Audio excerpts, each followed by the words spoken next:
In the depths of winter, a mysterious tree appears overnight on a struggling farmer's land, bearing fruits that seem to glow from within. As he witnesses what these otherworldly fruits can do, he falls to his knees weeping. What he discovers next will not only save his family's legacy, but change everything we know about nature itself. Before we jump back in, tell us where you're tuning in from, and if this story touches you, make sure you're subscribed, because tomorrow, I've saved something extra special for you. Farmer Michael Thorne couldn't believe his eyes as he stood at the edge of his barren apple orchard in Montana. There, in the midst of his failing trees, stood something impossible. A massive tree that hadn't been there the day before. Its trunk was silver white, almost luminescent in the early morning light, and its branches reached toward the winter sky like crystalline fingers.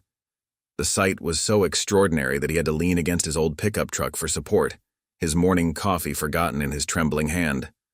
The December air bit at his face as he stared at the mysterious tree, trying to make sense of what he was seeing. Just yesterday evening, he had walked this exact path through his orchard, checking on his dying trees as he had done every day for the past 3 months. The devastating drought had left most of his apple trees withered and barren, their branches reaching toward the sky like desperate, pleading hands. He knew every inch of this land, every tree, every imperfection. After all, this orchard had been in his family for 4 generations. For nearly 10 minutes, Michael remained rooted to the spot, his mind struggling to process the impossible sight before him. The tree stood at least 30 feet tall, its bark smooth and unmarked, as if it had been carved from pearl. But what truly caught his attention were the small, glowing buds that seemed to pulse with an inner light, scattered across its branches like stars in the night sky. In all his 45 years of working with trees, he had never seen anything like this before. "This can't be real," he muttered to himself, his breath visible in the frigid morning air. He set his coffee mug down on the hood of his truck and pulled out his phone, quickly snapping several photos. At least now he knew he wasn't hallucinating. The tree was there, captured in his phone's screen, just as ethereal and impossible as it appeared to his naked eye. Michael cautiously approached the tree, his boots crunching on the frozen ground. As he drew closer, he noticed the air around it felt different, warmer somehow, as if the tree was generating its own heat. The mystery deepened when he realized there were no footprints around its base, no sign of how it had been planted or who could have put it there. The frozen ground showed no signs of disturbance, as if the tree had simply materialized out of thin air. Reaching out with a calloused hand, Michael hesitated for a moment before touching the smooth bark. A gentle warmth radiated from the surface, and under his fingers, he could have sworn he felt a slight vibration, like a purring cat. The sensation sent a shiver down his spine, not from fear, but from a strange sense of wonder he hadn't felt since he was a child discovering the magic of his grandfather's orchard for the first time. The glowing buds caught his attention again, and he stood on his tiptoes to get a better look. They were unlike anything he had ever seen in his years of agriculture, each one about the size of a golf ball, with a pearlescent surface that seemed to shift colors in the morning light. Some appeared to be slowly opening, revealing what looked like developing fruit inside, their gentle luminescence visible even in the growing daylight. His mind raced with possibilities. Could this be some elaborate prank, a new species, or something else entirely? As a practical man who had spent his entire life working the land, Michael wasn't given to flights of fancy, but there was something about this tree that defied all rational explanation. One thing was certain. This mysterious arrival might be exactly what his failing orchard needed, if only he could understand what it was. Looking back at his withered apple trees, Michael felt a spark of hope he hadn't experienced in months. Ever since the drought had begun ravaging the region, he had watched helplessly as his livelihood slowly died around him. The bank had already started sending notices, and he knew that without a miracle, he would be the one to lose the orchard that had supported his family for generations. But now, standing in the presence of this impossible tree, he felt something shift inside him, a feeling that maybe, just maybe, everything was about to change. What Michael couldn't know as he stood there in the cold Montana morning was that this discovery would not only transform his life, but would soon capture the attention of the entire world. The mysterious tree was about to challenge everything we thought we knew about nature, and its impossible fruits would prove to be just the beginning of an extraordinary journey. The Thorne family orchard had once been the pride of Clearwater Valley, Montana.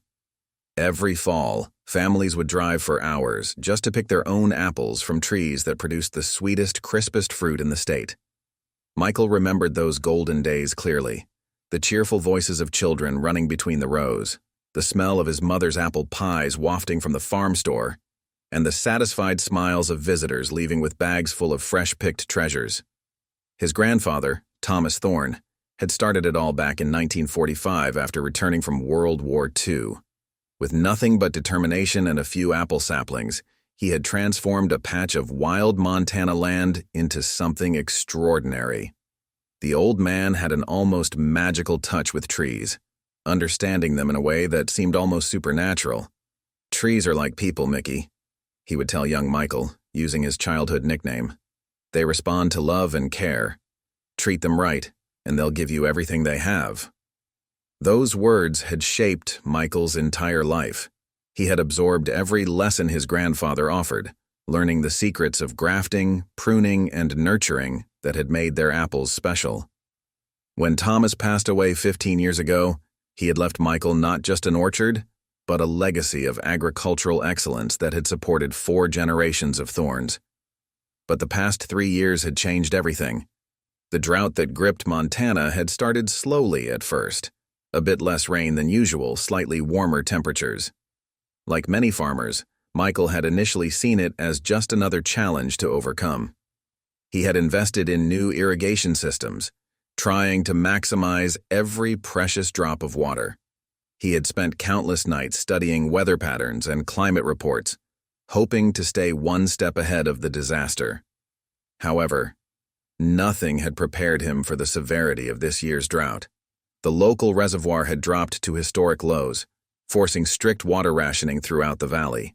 One by one, he had watched his fellow farmers abandon their lands, unable to keep their crops alive with the meager water allowance. The Johnsons, who had farmed the next property over for 30 years, had sold their land to a development company just last month. Michael's wife, Sarah, who taught at the local high school, had started picking up extra tutoring jobs to help make ends meet. Their teenage daughter, Emma, had quietly withdrawn her college applications, telling them she could wait a year or two before pursuing her dreams of becoming a botanist. The sight of those unopened envelopes still sitting on Emma's desk made Michael's heart ache every time he passed her room. The financial strain had become unbearable. The last harvest had yielded barely enough apples to cover a quarter of their usual sales. The farm store, once bustling with activity, now stood empty most days, its shelves holding only a few jars of preserves and honey from better times. The bank had started sending foreclosure warnings, each letter more threatening than the last. Michael had exactly 3 months to make a payment he knew he couldn't afford. Nights had become the hardest part. He would lie awake, listening to the wind whistle through the dying orchard, remembering his grandfather's words about treating trees like family. The guilt of failing both his ancestors and his trees ate at him constantly. He had tried everything, consulting agricultural experts, applying for government assistance, even experimenting with drought-resistant varieties. But nothing had worked. Last week, he had caught Emma crying in the orchard, her hand resting on the trunk of the oldest apple tree, the one her great-grandfather had planted himself. She hadn't said anything when she saw him, but her eyes held a question he couldn't answer. How could they lose something that had been such an integral part of their family's identity? The bank had suggested selling to developers just like the Johnsons had. The thought made Michael sick to his stomach. This land wasn't just property.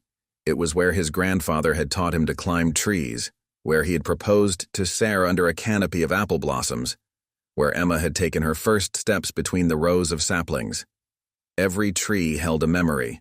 Every acre told a story of his family's journey.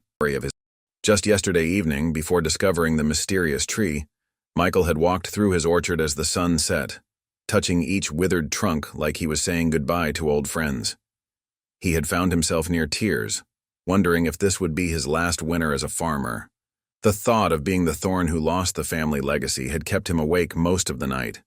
But now, standing in the shadow of this impossible silver tree with its glowing buds, Michael felt something he hadn't experienced in months. Hope. Whatever this tree was, wherever it had come from, perhaps it held the key to saving not just his orchard, but his family's entire legacy. Little did he know that this mysterious arrival would lead him down a path that would challenge everything he thought he knew about farming, nature, and the thin line between science and magic. Michael spent the next hour circling the mysterious tree, his mind wrestling with what to do next. The rational part of him knew he should report this immediately, call the university's agricultural department, contact the local authorities, or at least tell his neighbors. After all, an unknown species suddenly appearing on his land could be dangerous. What if it was invasive? What if those glowing fruits were toxic? His grandfather had taught him that even the most beautiful plants could sometimes be the most deadly. But something held him back. Perhaps it was the way the tree seemed to pulse with life, standing tall and vibrant among his dying orchard. Or maybe it was the warmth it radiated, creating a small pocket of spring-like air in the middle of Montana's harsh winter.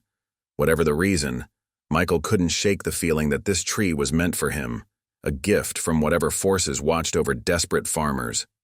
He pulled out his phone again, his thumb hovering over his contact list. Dr. Rebecca Chen at Montana State University had helped him research drought-resistant apple varieties last year. She would certainly be interested in this discovery, and might even be able to help identify the species. But, as he stared at her number, a memory surfaced. One of her telling him how any significant botanical discovery would have to be quarantined and studied in a controlled environment. They'd take it away, he muttered, pocketing his phone. The thought of watching some government agency dig up this magnificent tree and cart it off to a laboratory made his stomach turn. He had already lost so much. He couldn't bear to lose this glimmer of hope as well. Walking closer to the tree, Michael noticed something he had missed earlier. The glowing buds weren't all the same. Some were larger, more developed than others, and they seemed to be growing at an impossible rate. As he watched, one of the larger buds slowly unfurled its outer layer, revealing what looked like a fruit unlike anything he had ever seen. It was about the size of an apple, but seemed to be made of living crystal, with swirling patterns of light moving beneath its translucent surface. His hand reached out automatically, fingers trembling as they neared the otherworldly fruit. Years of farming experience screamed at him to stop. Never touch unknown fruits. Never risk contamination. Never act without proper research. But another voice, one that sounded surprisingly like his grandfather's, whispered that sometimes the greatest discoveries came from taking chances. Just before his fingers made contact, he jerked his hand back. What about Sarah and Emma? If something happened to him because of this tree, they would lose both the orchard and him. The weight of responsibility pressed down on his shoulders like a physical burden. He was responsible for his family's welfare, for his workers' livelihoods, for his grandfather's legacy. A gust of wind rustled through the orchard, causing his dying apple trees to creak mournfully. The contrast between their withered branches and this vibrant, impossible tree struck him anew. If he did nothing, the orchard would be lost anyway. The bank's deadline loomed just 3 months away, and he had no other options left. Sometimes, he realized, playing it safe was the riskiest choice of all. Still, he needed to be smart about this. Michael walked back to his truck and retrieved his old field journal, the one his grandfather had given him for recording observations about the orchard. If he was going to study this tree, he would do it properly.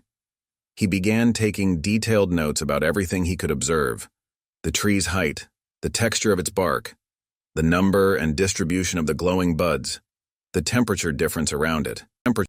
As he worked, a plan began to form in his mind. He would keep the tree secret, at least for now, but he would document everything meticulously. If anything started to go wrong, if the tree showed any signs of being dangerous, or if he noticed any negative effects, he would immediately call in the experts.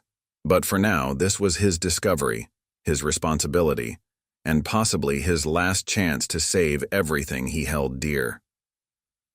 The sun had risen fully now, casting long shadows through the orchard. Michael knew Sarah and Emma would be waking up soon, and he had to decide whether to tell them about the tree. Sarah had always been his partner in everything, sharing every decision about the farm since the day they were married. The thought of keeping this from her felt wrong, but he also wanted to protect her from the burden of this secret. Emma, with her passion for botany and her inherited love of the land, would be ecstatic about the discovery. But she was also young and enthusiastic. Could she be trusted to keep something this momentous to herself? One excited text to her friends could bring the whole world down on their heads before they even understood what they had. Looking up at the softly glowing fruit again, Michael made his decision. He would give himself 1 week to study the tree alone, 7 days to document its growth, observe its behavior, and possibly even test its fruit. After that, if nothing catastrophic had happened, he would bring his family into the secret. They deserved to be part of this, whatever this turned out to be. What Michael didn't realize as he made this fateful choice was that the tree had already begun to affect things beyond his small patch of land. In the soil beneath his feet, invisible tendrils of silvery roots were spreading, seeking out his dying apple trees. And in the glowing fruit above his head, something extraordinary was maturing, something that would soon challenge everything he thought he knew about the natural world. The next few days became a careful dance of secrecy and observation for Michael. He converted an old storage shed near the mysterious tree into a makeshift research station, filling it with his grandfather's old scientific equipment that had been gathering dust in the barn. A microscope from the 1960s, plant identification books with yellowed pages, and his grandfather's meticulously maintained weather station found new purpose in his desperate quest for answers. To avoid raising suspicion, Michael told Sarah he was trying one last experimental treatment on a section of their dying orchard. It wasn't entirely a lie. He had noticed something extraordinary happening to the apple trees nearest to the mysterious silver tree. Their branches, which had been brittle and lifeless just days ago, were showing subtle signs of change. The bark seemed less dry, and he could have sworn the tips of some branches had a faint silvery sheen in the morning light. Early each morning before the sun rose, Michael would slip out of the house with a thermos of coffee and his grandfather's journal. He had started keeping 2 sets of notes, one in his regular field notebook for anyone to see, and another in a hidden journal where he documented the truly inexplicable things he was witnessing.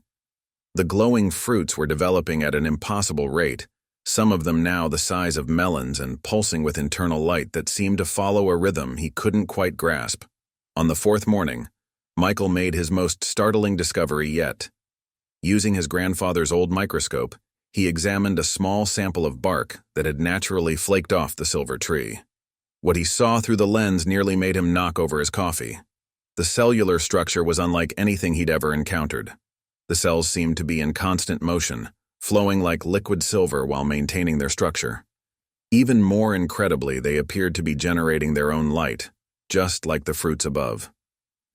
"This can't be possible," he whispered to himself, adjusting the microscope's focus. But there it was, defying everything he knew about plant biology. He quickly sketched what he saw in his secret journal, his hands shaking with excitement and fear. What exactly was he dealing with here? That same afternoon, Michael noticed the first dramatic change in his nearby apple trees. The 3 trees closest to the silver one had begun developing small, silvery patches on their trunks, exactly where their roots might connect underground. When he touched these patches, they were warm, just like the mysterious tree's bark. The transformation was spreading, but was it healing his orchard or infecting it with something unknown? Sleep became a luxury Michael could no longer afford. Every night he would sneak out with a flashlight to check on the trees, documenting the spread of the silver patches and the growth of the glowing fruits. The mysterious tree seemed most active at night, its fruits pulsing with stronger light and its branches swaying gently even when there was no wind. He started setting up time-lapse cameras, using old smartphones Emma had helped him configure before she left for school. The footage they captured was both beautiful and unsettling. In the infrared spectrum, the tree appeared to be sending out waves of energy, like ripples in a pond, that extended further into his orchard each night. His dying apple trees seemed to respond to these pulses, their own heat signatures gradually changing to match the mysterious tree's pattern. As the week progressed, Michael found himself growing increasingly protective of his discovery. He started taking different routes through the orchard to avoid creating obvious paths to the tree. He scattered hay around the area to hide any footprints and hung old bird nets to obscure the view from distant roads. His paranoia grew alongside his fascination. Every passing car on the distant highway made him nervous, and the weekly mail delivery had him hiding in the shed until the postal worker left. The strain of keeping such a momentous secret began to wear on him. Sarah noticed his distraction at dinner, the dark circles under his eyes, the way he would stare out the window toward the orchard with an odd mixture of hope and fear on his face. She didn't press him for details, but her concerned glances told him she knew something was different. Emma's daily calls from college became harder to handle, her excited questions about the orchard's condition making him feel guilty for keeping such an important discovery from her. But what troubled Michael most was the strange connection he was beginning to feel with the tree itself. Sometimes, when he was alone in the shed at night, he could have sworn he heard something like singing, not with his ears, but somewhere deep in his mind. The sound, if it could be called that, reminded him of his grandfather's humming as he worked in the orchard, a melody that seemed to make the trees grow better. Somehow. On the 7th day, exactly 1 week after the tree's appearance, Michael made a discovery that would force his hand. As he approached the tree that morning, he noticed one of the largest fruits had developed a new pattern beneath its crystalline surface. The swirling lights had organized themselves into what looked unmistakably like a DNA double helix, rotating slowly within the translucent flesh. And as he watched, mouth agape, the fruit began to slowly detach itself from its branch, descending gently as if guided by an invisible hand. Michael knew his week of solitary research was about to end. Whatever secrets this tree held, whatever changes it was bringing to his land, he could no longer face them alone. It was time to tell Sarah and Emma everything. But first, he had to gather the courage to do what he had been avoiding all week. He had to touch that fruit and find out exactly what this tree was offering him. Just as Michael reached for the descended fruit, a distant sound made him freeze. The unmistakable rumble of vehicles approaching his property. Peering through the early morning mist, his heart nearly stopped when he saw 3 black SUVs turning onto his long driveway. The government-issued plates were visible even from this distance, and they were heading straight toward his farmhouse. In a panic, Michael quickly gathered his research materials from the shed. His hands trembled as he shoved his grandfather's journal and the microscope slides into an old feed bag. The fruit still hung suspended in the air, its DNA-like pattern spinning lazily within its crystalline shell. Making a split-second decision, he gently wrapped it in his coat and placed it carefully in the bag as well. Whatever was about to happen, he couldn't let them find this. He had barely hidden the bag under some hay bales when he heard car doors slamming and voices calling out. Among them, he recognized one that made his blood run cold. Dr. Rebecca Chen from Montana State University. Despite never contacting her, somehow, she knew something was happening on his farm. But how? As he hurried toward the house, trying to appear casual, he noticed something that made him pause. The silver patches on his apple trees, which had been spreading slowly all week, were now rapidly expanding before his eyes. In the growing morning light, entire sections of his orchard were beginning to shimmer with an otherworldly glow. There would be no hiding this. Mr. Thorne? Dr. Chen's voice carried across the orchard. She was walking toward him, flanked by 2 serious-looking men in dark suits. We've picked up some unusual energy signatures from your property. Satellite imagery shows significant anomalies in this area. She gestured to a tablet she was holding, which displayed thermal images of his orchard. The mysterious tree blazed like a miniature sun in the center of the screen. Michael's mind raced. He had been so focused on the visible changes that he hadn't considered his discovery might be detectable from space. Dr. Chen, he managed to say, trying to keep his voice steady. I was actually planning to call you today. We've had some unexpected developments with those drought-resistant varieties we discussed.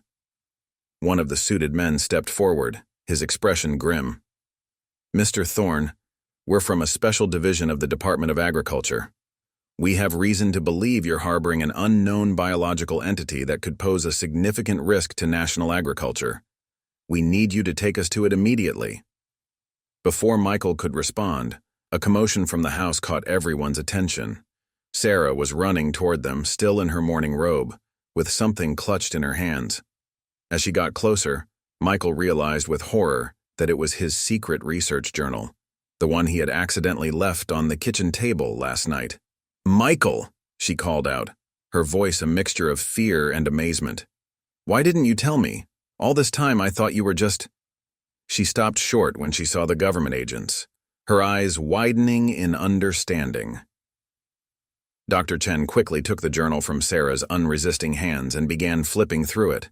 Her expression shifted from professional curiosity to obvious alarm. "My God," she whispered, looking up at the shimmering orchard. "It's already spreading." The suited men immediately began speaking into their earpieces, calling for backup. Michael could hear more vehicles approaching in the distance. His week of careful secrecy had just collapsed in a matter of minutes. But something else was happening too. The silver patches on his apple trees were now spreading faster than ever, racing along the branches like quicksilver. The morning sun caught the transformation, making his entire orchard sparkle as if covered in diamonds. And then, to everyone's astonishment, his old, drought-stricken trees began to show signs of life. Buds appeared and burst open in seconds, revealing leaves and blossoms that seemed to be made of living crystal. "Quarantine protocols!" one of the agents shouted. "We need a perimeter set up immediately." More black SUVs were arriving, and men in hazmat suits were starting to emerge from them. Sarah grabbed Michael's arm. "What have you done?" she whispered, but her voice held more wonder than accusation as they watched their dying orchard transform into something magical.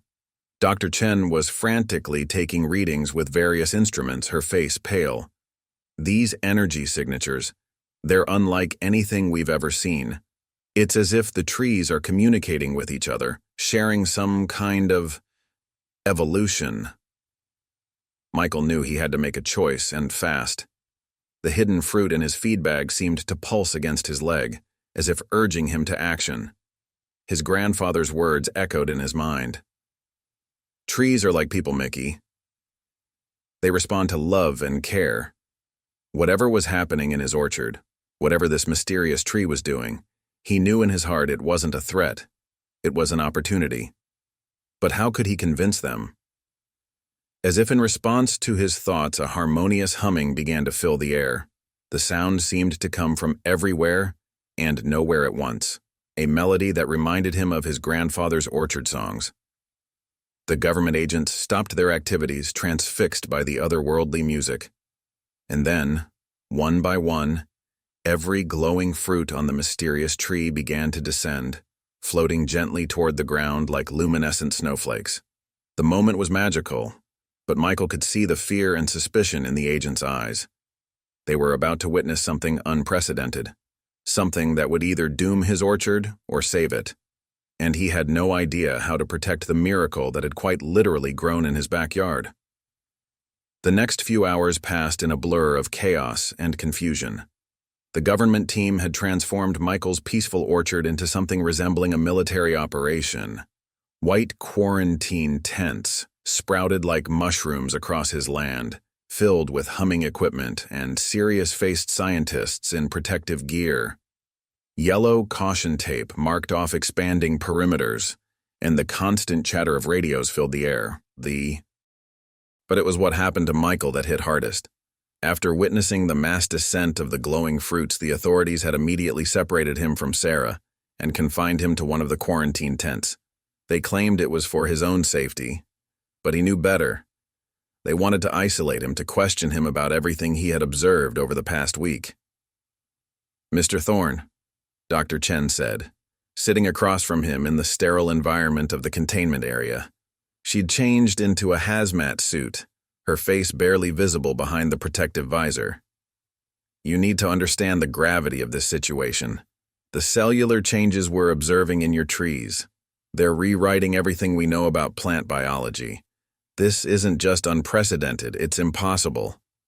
Michael sat with his hands clenched in his lap, trying to control his growing anxiety. Through the tent's plastic windows, he could see teams of workers setting up even more equipment around the mysterious tree. The hidden fruit he had taken still pressed against his leg from inside his boot, where he had managed to slip it during the initial confusion. Its warmth seemed to pulse in rhythm with his racing heart.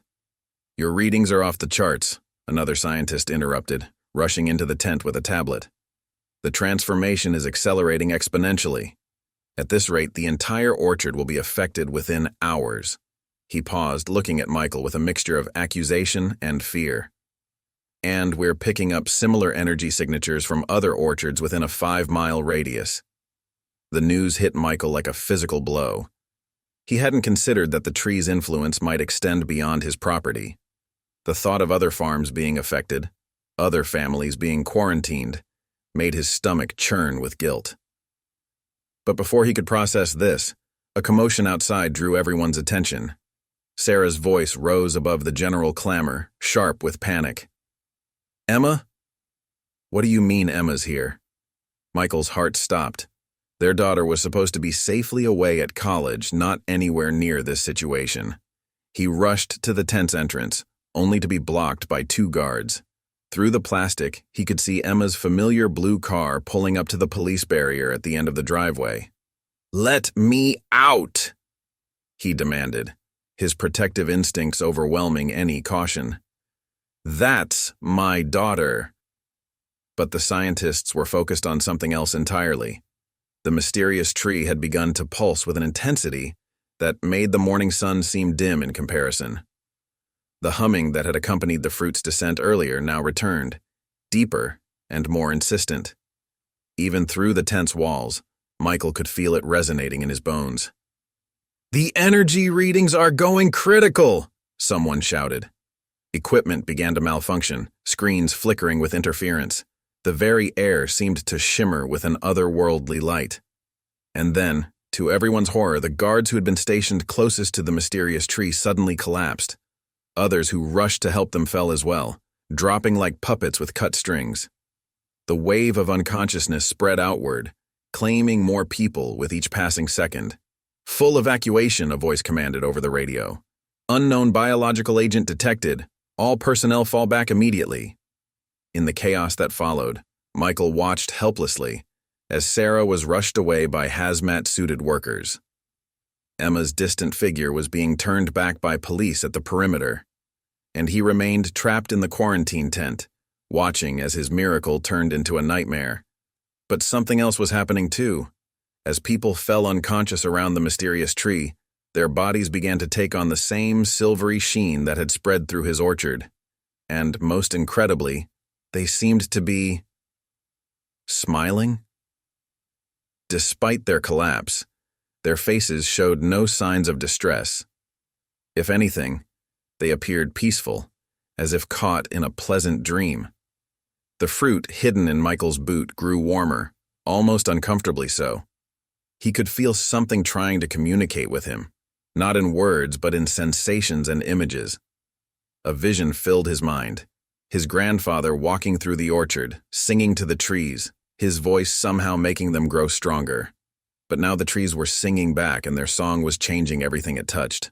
As the last conscious personnel retreated from the area, leaving him alone in the quarantine tent, Michael made a decision that would either save everyone or doom them all. With trembling fingers, he reached into his boot and withdrew the glowing fruit. Its crystalline surface had become almost transparent, the DNA-like pattern within now spinning so fast it was just a blur of light. "Sometimes the greatest discoveries come from taking chances," he whispered his grandfather's words aloud.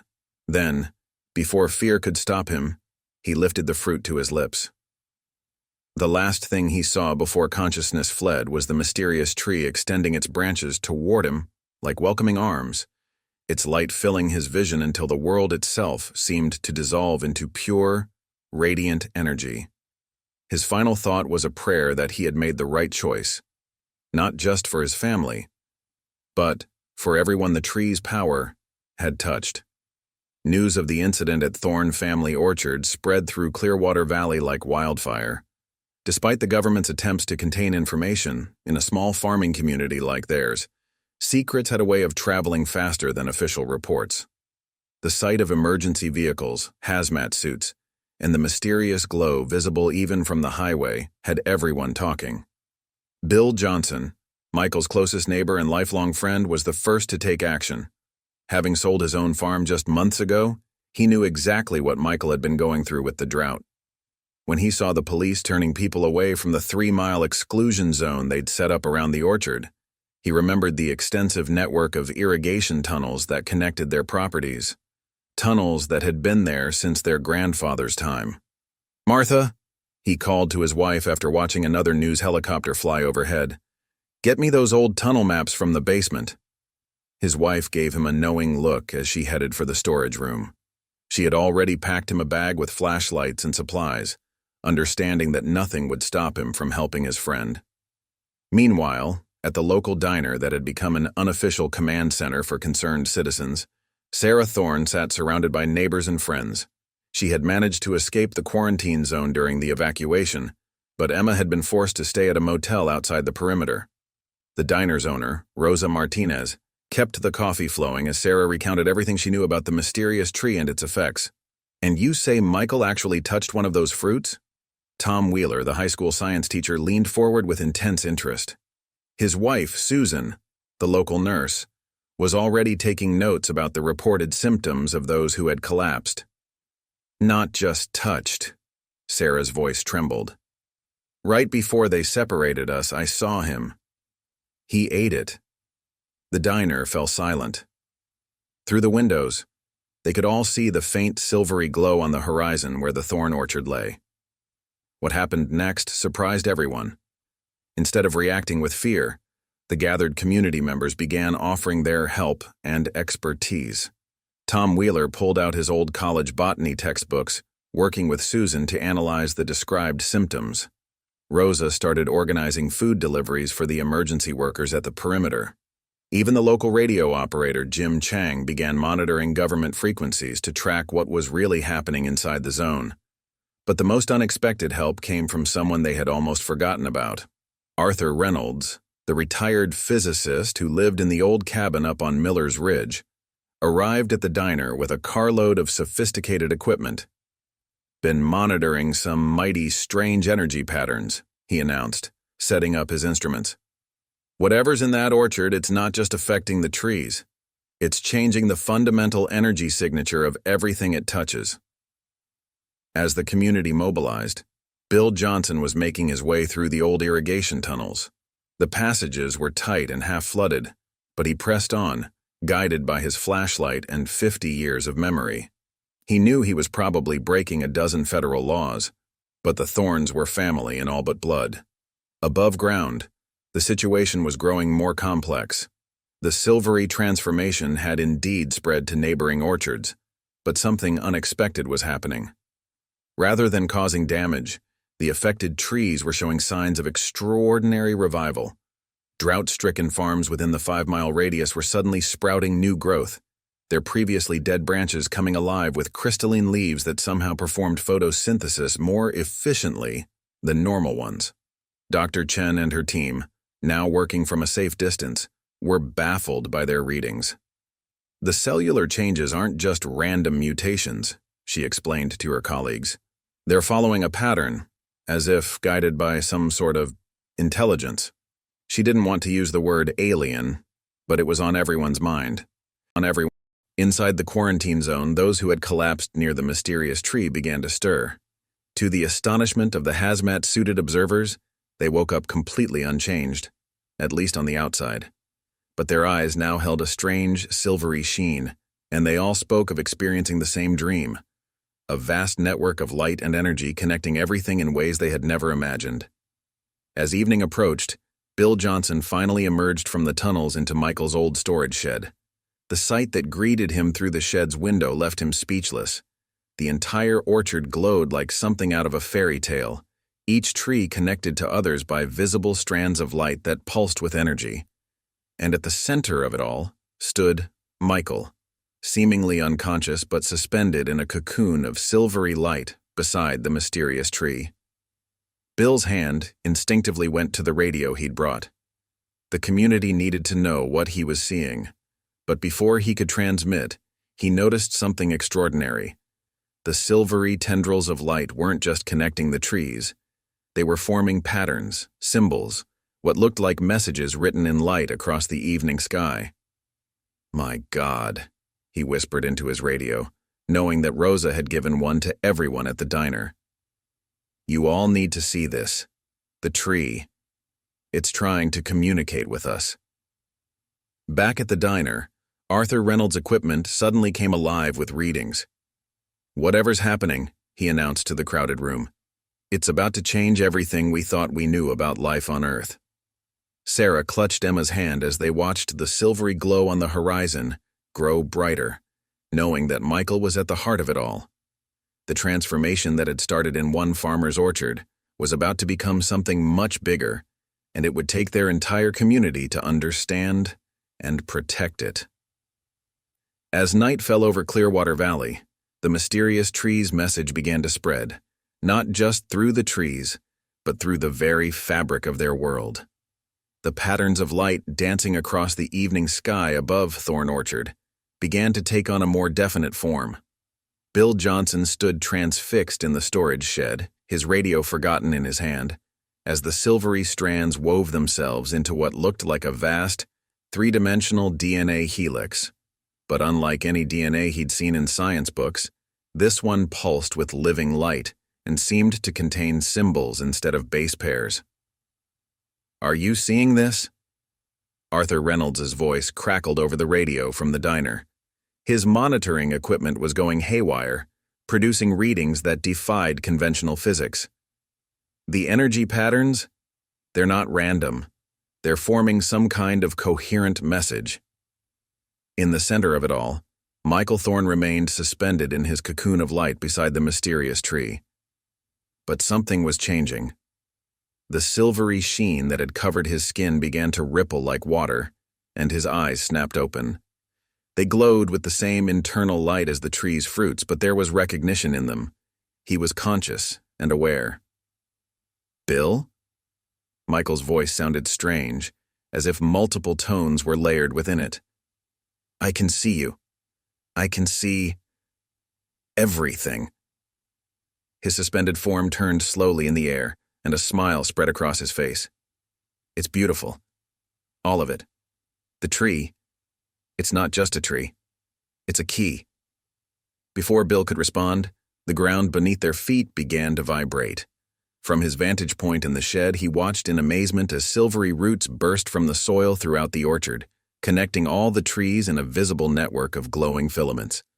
The dying apple trees that had been touched by the mysterious tree's power were now fully transformed, their branches reaching toward the sky like crystalline antennae. At the diner, Sarah and Emma pressed against the windows with the rest of the crowd, watching as the glow from the orchard intensified. Tom Wheeler was frantically taking notes while Susan recorded video on her phone. Arthur Reynolds' equipment suddenly projected a holographic display into the air, showing energy patterns that exactly matched the formations in the sky.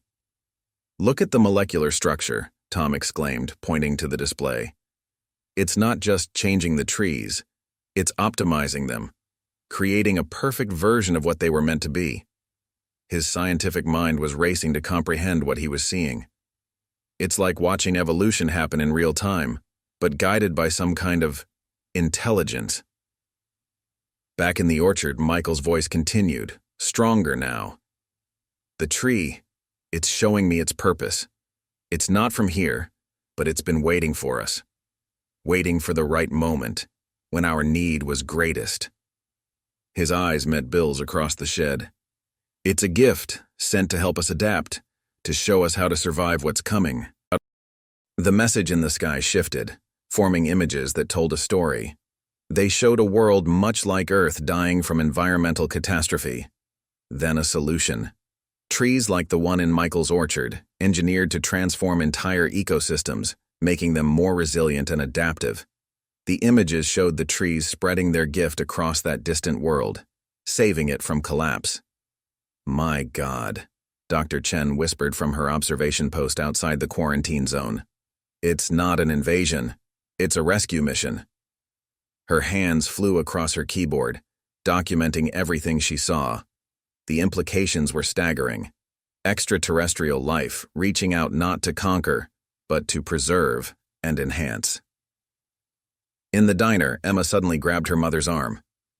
"Mom, look at the other farms." Through the windows, they could see the silvery transformation spreading beyond the quarantine zone, touching every plant in its path.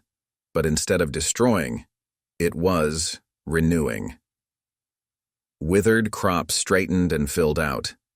Brown grass turned silver green and lush. Even the ancient oak tree in the town square began to shimmer with new life. Arthur Reynolds's instruments showed something else too. The transformed plants were pulling carbon dioxide from the air at an unprecedented rate, while releasing pure oxygen. They were literally cleaning the atmosphere as they grew. "It's not just adapting them to survive in our damaged environment," he announced, his voice filled with wonder. "They're actually healing the damage itself." Michael's suspended form began to descend gently to the ground as he continued to share what the tree was showing him. "The fruit I ate, it didn't just change me. It connected me to a vast network, something that spans galaxies. There are others out there, countless civilizations facing the same challenges we are. And they're all helping each other, sharing solutions, passing on the tools for survival." Bill watched as his friend's feet touched the ground, the silvery sheen fading from his skin, but leaving his eyes still bright with inner light. The mysterious tree pulsed one final time, and every fruit still hanging on its branches began to glow with unprecedented brilliance. "It's offering us a choice," Michael said, his voice full of emotion. "We can accept its gift, learn to work with nature instead of against it, become part of something greater than ourselves. Or we can refuse, stay as we are, and face what's coming alone." He looked up at the glowing fruits. "But it has to be a choice we all make together. That's why it started here, with a small farm in a close-knit community. It wants us to understand what's at stake, to see the potential future before we decide." The symbols in the sky shifted one final time, forming words in every language simultaneously. "Will you join us?" The following hours in Clearwater Valley became a blur of activity and emotion, as the true nature of the mysterious tree's gift began to unfold. The government's quarantine perimeter dissolved as officials realized they were dealing with something far beyond their control protocols. Dr. Chen and her team watched in amazement as their sophisticated equipment registered changes that defied their understanding of biology and physics. Michael, now fully grounded, but still radiating a subtle inner light, began sharing everything he had learned during his connection with the tree's consciousness. Sarah and Emma had rushed to his side as soon as the barriers came down, and now the reunited family stood together beneath the gently pulsing branches of the mysterious tree. "It's called the Nexus Tree," Michael explained, his voice filled with wonder as he held his wife and daughter close. "It's not just one of its kind. It's part of a vast network spread across thousands of worlds. Each one is both a guardian and a gateway, helping civilizations adapt to environmental challenges that could otherwise destroy them." The tree's silvery glow seemed to respond to his words, creating shifting patterns of light that danced through its crystalline leaves. Dr. Chen, who had cautiously approached with her instruments, gasped as her readings spiked. "The biological changes it's inducing, they're not random mutations. They're more like upgrades, optimizing every living thing it touches to reach its full potential." Emma, her botanist's mind racing with possibilities, reached out to touch one of the transformed apple trees. The bark felt warm under her fingers, and she could sense a subtle vibration, like a heartbeat. "Dad, look at this," she exclaimed. Where her hand touched the trunk, the silvery surface rippled in response, and nearby branches burst into bloom despite the winter season. "It recognizes you," Michael smiled. "The Nexus Tree has been studying us, learning about our world and our needs. It chose this place, our farm, because it sensed the deep connection we have with the land, a connection that goes back generations." His eyes grew distant as he recalled the vision the tree had shared with him. "It showed me other worlds, Emma. Places where similar trees appeared just when hope seemed lost, bringing with them the knowledge and tools needed to restore dying ecosystems." Sarah, who had been quietly observing the transformed orchard, suddenly pointed toward the horizon. The silvery glow had spread far beyond their property now, creating a shimmering network of light that connected every plant it touched. Even from a distance, they could see withered crops straightening, brown fields turning lush and vital. "It's not just saving our farm," she whispered. "It's saving everything."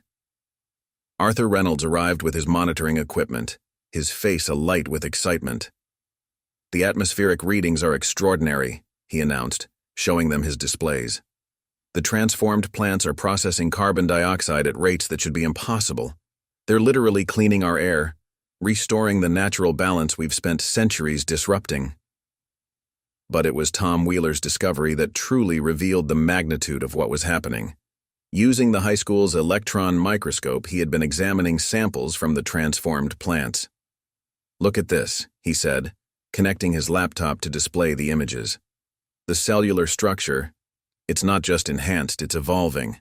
These plants can now adapt to changing conditions in real time, passing those adaptations onto future generations instantly through the network the Nexus tree has created." As if in response to their growing understanding, the tree's fruits began to pulse with renewed intensity. Michael felt a gentle nudge in his mind.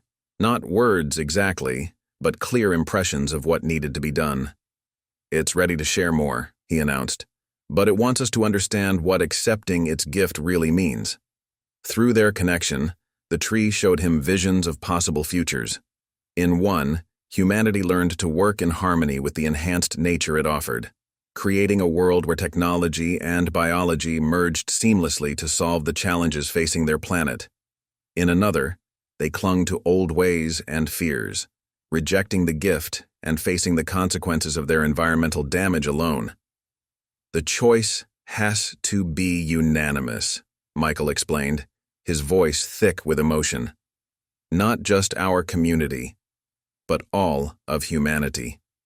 The tree's network can heal our world, but only if we're willing to become true stewards of nature, to learn from the wisdom it offers." Dr. Chen, who had been skeptically maintaining scientific distance until now, suddenly straightened as her instruments detected something new. "The energy patterns, when they're reaching beyond our atmosphere, it's sending a signal." Her eyes widened as she interpreted the data. "There are responses coming back, from all over the galaxy." The evening sky above Clearwater Valley came alive with auroral lights as the Nexus tree communicated with its distant kin. Through this cosmic light show, Michael could sense the tree's message becoming clearer. They weren't alone in the universe, and they never had been. Other civilizations had faced similar crossroads, made similar choices. Now it was humanity's turn to decide. As the truth of their situation settled over the gathered crowd, emotions ranged from awe to fear, from hope to uncertainty. But looking at his restored orchard, at the renewed life spreading across the valley, Michael felt tears of joy running down his cheeks. The mysterious tree hadn't just saved his farm. It had offered them all a chance to save their world. 1 year later, Michael Thorne stood in his orchard on a crisp autumn morning, surrounded by trees that seemed to glow from within. Their crystalline leaves shimmered in the early light, each branch heavy with fruit that looked like it had been carved from living gems. But these weren't just beautiful. They were the answer to a world in crisis. The Nexus tree, as it had come to be known globally, had transformed far more than just his small farm in Montana. Its gift had spread across continents, crossing oceans and borders, offering the same choice to communities worldwide. And one by one, those communities had accepted, understanding that this was their chance to heal their dying world. "Ready for the tour?"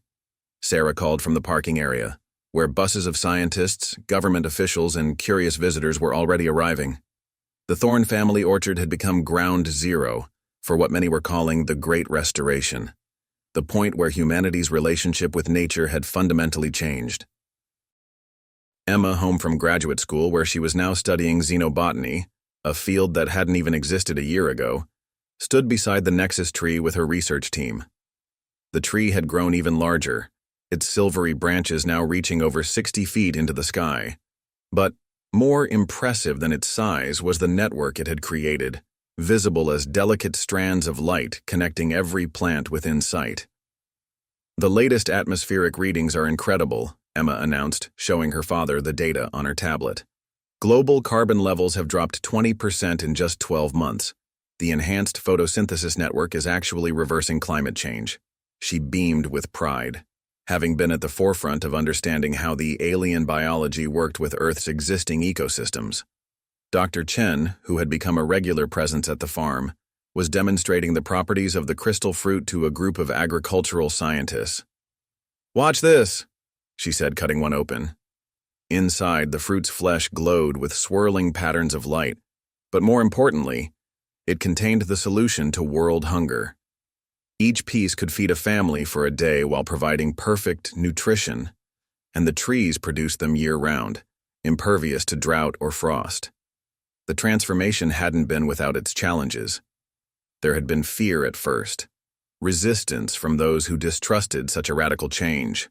But, as the benefits became impossible to ignore, dying farms restored to life, air and water becoming cleaner, diseases being cured by enhanced medicinal plants, even the strongest skeptics had come around. Michael walked to his favorite spot where his grandfather's first apple tree had stood. It was now a magnificent hybrid, its branches a perfect blend of earth and alien biology. He reached up and touched its bark, feeling the warm pulse of life beneath his fingers. Through the network, he sensed its contentment, its joy in being part of something greater than itself. "Your grandfather would have loved this," Sarah said softly, coming to stand beside him. She was right. Thomas Thorne had always said trees were like people. They just needed love and care to reach their full potential. He could never have imagined just how right he was. The sound of children's laughter drew their attention. A school group was arriving for their weekly lesson in the new biology. The kids loved visiting the magic forest, as they called it, learning how to communicate with the enhanced plants through touch and thought. They were growing up in a world where the barrier between humanity and nature had dissolved, where cooperation had replaced exploitation. As Michael watched the children playing beneath the gently glowing branches, he remembered his own moment of desperate hope a year ago when he'd first discovered the mysterious tree. He'd been on the verge of losing everything: his farm, his heritage, his dreams. Instead, he'd found something that saved not just his family's legacy but offered hope to the entire world. The Nexus tree pulsed with light, responding to his thoughts. Through their connection, Michael felt its satisfaction. Its mission, started countless ages ago on a distant world, was being fulfilled here on Earth. Humanity had chosen to accept its gift, to become part of the vast network of civilizations learning to live in harmony with their worlds. "Hard to believe it all started with one mysterious tree," Emma said, joining her parents. Above them, the crystal fruits glowed like stars brought down to Earth, a constant reminder that magic and science, mystery and understanding could exist side by side. Michael smiled, wrapping his arms around his family as they gazed up at their miraculous orchard. "Sometimes," he said softly, "the greatest gifts come in the most unexpected packages. We just have to be brave enough to accept them." In the years that followed, the story of the Thorne family orchard would be told and retold, a reminder that hope could take root in the most desperate of times. And on countless worlds across the galaxy, other Nexus trees continued their mission, waiting for the right moment to offer their own gifts to civilizations in need. The mysterious tree that had appeared on a failing farm had become a bridge between worlds, a symbol of humanity's potential to grow, adapt, and thrive. And in every crystal fruit it bore, in every transformed plant it touched, the message was the same. The future belonged to those who dared to embrace the extraordinary. We hope you enjoyed this incredible story about hope, transformation, and the unexpected ways that miracles can enter our lives. If you'd like to see more amazing stories like this, please don't forget to like, subscribe, and share your thoughts in the comments below. What would you do if you discovered something miraculous on your property? Let us know in the comments. Thank you for watching, and we'll see you in the next video.